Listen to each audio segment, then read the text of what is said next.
80, 90 காலகட்டங்களில் சத்தியமங்கலம் காட்டில் பதுங்கியிருந்த சந்தன கடத்தல் வீரப்பனின் அட்டகாசம் தமிழ்நாட்டையே உலுக்கிக் கொண்டிருந்தது. சந்தன கடத்தல் வீரப்பனை பிடிக்க தமிழ்நாடு அரசு சிறப்பு போலீஸ் படையை அமைத்தது. அவர்கள் சத்தியமங்கலம் காட்டில் முகாமிட்டு பல ஆண்டுகளாக வலை போட்டு தேடிக் கொண்டிருந்தனர். அந்த காலகட்டத்தில் வெளிவந்த படம்தான் கேப்டன் பிரபாகரன். 1991ஆம் ஆண்டு இயக்குனர் ஆர்.கே.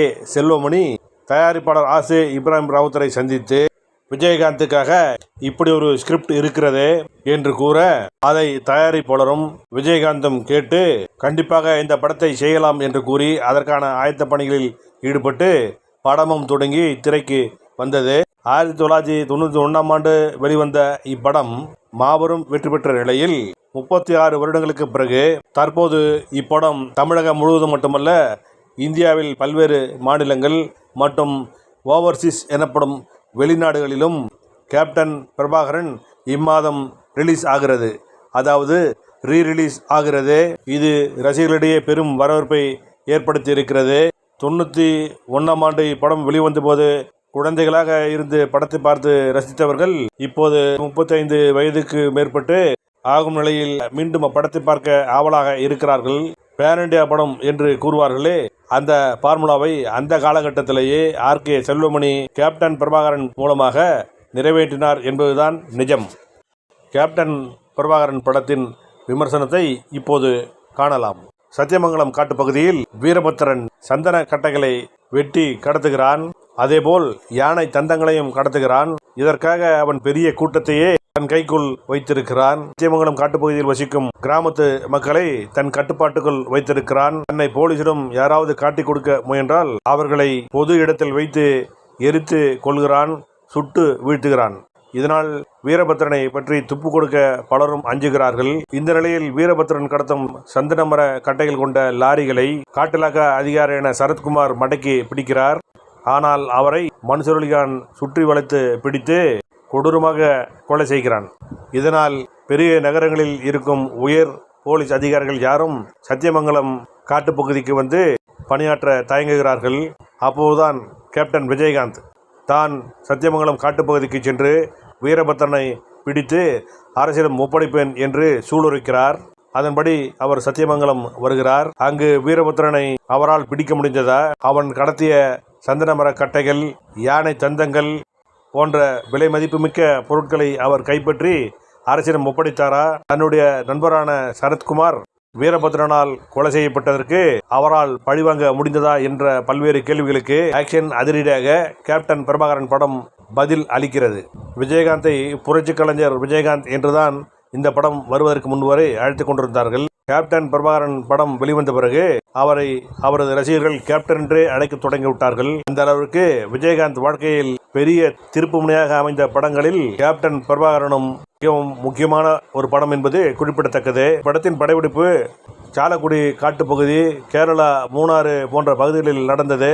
இதற்காக காட்டுப்பகுதியிலேயே விஜயகாந்த், இயக்குனர் ரம்யா கிருஷ்ணன், மன்சூர் அலிகான், லிவிங்ஸ்டன் போன்ற முக்கிய நடிகர்கள் மற்றும் 250 ஜூனியர் கலைஞர்கள், ஸ்டண்ட் வீரர்கள் பங்கேற்று அந்த பகுதியில் படப்பிடிப்பு நடத்தி முடித்தது மறக்க முடியாத அனுபவம் என்று சமீபத்தில் இப்படத்தின் சிறப்பு காட்சி வெளியிட்ட போது இயக்குனர் ஆர்.கே. செல்வமணி கூறினார்.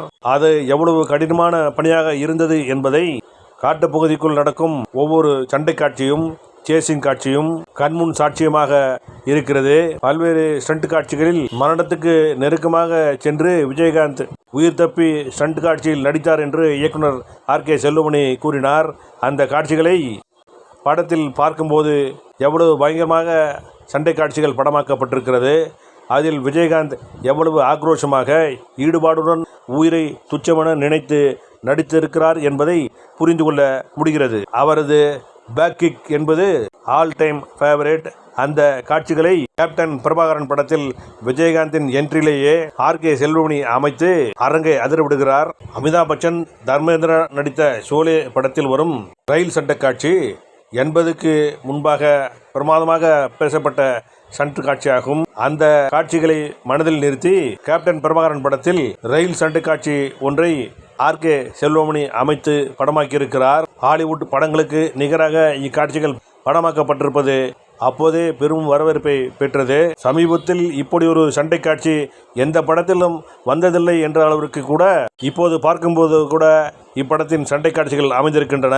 ஜீப் சேசிங் காட்சியில் ஒரு பக்கம் சாய்ந்தபடி இரட்டை சக்கரத்திலேயே ஜீப்பை விஜயகாந்த் ஓட்டிச் செல்லும் ஸ்டண்ட் காட்சிகள் இப்போது எடுப்பதென்றால் விஎஃப்எக்ஸ் கிராபிக்ஸ் என்று நோகாமல் எடுத்துவிட்டு செல்வார்கள். ஆனால் இந்த காலகட்டத்தில் விஎஃப்எக்ஸ் கிராபிக்ஸ் எந்த தொழில்நுட்பமும் இல்லாத நிலையில் உயிரை பணம் வைத்து விஜயகாந்த் நடித்திருப்பது அவர் ஸ்டண்ட் காட்சிகளுக்காக எவ்வளவு மெனக்கட்டிருக்கிறார் என்பது தெரிகிறது. படம் முழுக்க ஆக்ஷன் காட்சிகளும் வீரபத்ரனாக நடித்திருக்கும் மன்சூர் அலிகானை சுற்றி வளைத்து பிடிக்கும் ஆக்ஷன் காட்சிகளுமே இடம்பெற்றிருப்பதால் காதல் கத்திரிக்காய் காமெடி என்ற பேச்சுக்கே இடமில்லாமல் கதை விறுவிறுன்று நகர்கிறது.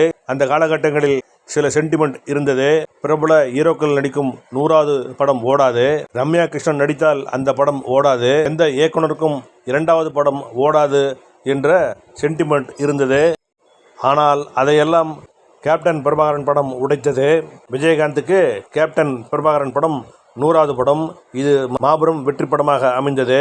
இப்படத்தில் ரம்யா கிருஷ்ணன் முக்கிய வேடத்தில் நடித்திருக்கிறார். படம் வெற்றி பெற்றதை அடுத்து அவர் மீது இருந்த ராசியில்லாத நடிகை என்ற அவப்பெயரும் நீங்கியது. புலன் விசாரணை படத்தை அடுத்து ஆர்கே செல்வமணி இயக்கிய கேப்டன் பிரபாகரன் படம் பெரும் வெற்றி பெற்ற நிலையில் இயக்குனர்கள் சரியான ஸ்கிரிப்டை தந்தால் 2வது படம் கூட வெற்றி பாதையை நோக்கி பயணிக்கும் என்பதை நிரூபித்தார். இப்படத்துக்கு இசைஞானி இளையராஜா இசையமைத்திருக்கிறார். 2 பாடல்கள் என்றாலும் அது அதிரடியான பாடல்களாக படத்துக்கு அமைந்தது சிறப்பு. ஆட்டமா தேரோட்டமா என்று ரம்யா கிருஷ்ணன் ஆட்டத்தில் படத்தில் இடம்பெறும் அந்த பாடல் காட்சி வரும்போது அரங்கில் ரசிகர்கள் ஆட்டம் போட தொடங்கி விடுகிறார்கள். பிரம்மாண்ட காட்சிகள் என்பார்களே, அதனை இப்படத்தின் கேமராமேன் பதிவு செய்திருக்கிறார். அருவி காட்சி, காட்டு பகுதியில் சேசிங் காட்சிகள் என்று பிரம்மாண்டத்துக்கு குறைவு இல்லை. படத்தில் குறிப்பிடத்தக்க மற்றொரு அம்சம் என்னவென்றால் லியாகத் அலிகானின் அனல் தெரிக்கும் வசனங்கள். கோர்ட்டு காட்சிகளில் கிளைமாக்ஸில் விஜயகாந்த் பேசும் வசனங்களில் அரசியல்வாதிகளின் சூழ்ச்சிகள் அம்பலப்படுவதுடன் வீரப்பன் போன்ற கொள்ளையர்களுக்கு துணை போகும் அதிகாரிகளை தோலுரித்து காட்டும் நறுக்கு தெரிக்கும் வசனங்கள் அப்ளாஸ் பெறுகின்றன. முன்பு பிலிம் ரோலில் வந்த இப்படம் தற்போது 4K டிஜிட்டல் முறையில் மாற்றப்பட்டு தற்போதைய படங்களுக்கு சவால் விடும் வகையில் படத்தின் பிரிண்ட் அமைந்திருப்பது மற்றொரு பிளஸாக இப்படத்திற்கு அமைந்திருக்கிறது. 500க்கும் மேற்பட்ட திரை அரங்குகளில் ஆகஸ்ட் மாதம் 22ஆம் தேதி படம் ரீரிலீஸ் ஆகிறது. இப்படத்தை சிறுவயதில் பார்த்தவர்கள் மீண்டும் பார்ப்பார்கள். இதுவரை பார்க்காதவர்கள் இப்படத்தை பார்க்கும்போது பிரமிப்பு அடைவார்கள். இப்படம் கண்டிப்பாக வசூல் சாதனை செய்யும். அப்போதுதான் விஜயகாந்த் இப்போது இருந்திருந்தால் அவர் படம் 1000 கோடியை வசூலித்திருக்குமே என்று பலரும் பேசத் தொடங்குவார்கள் என்பது மட்டும் உறுதி.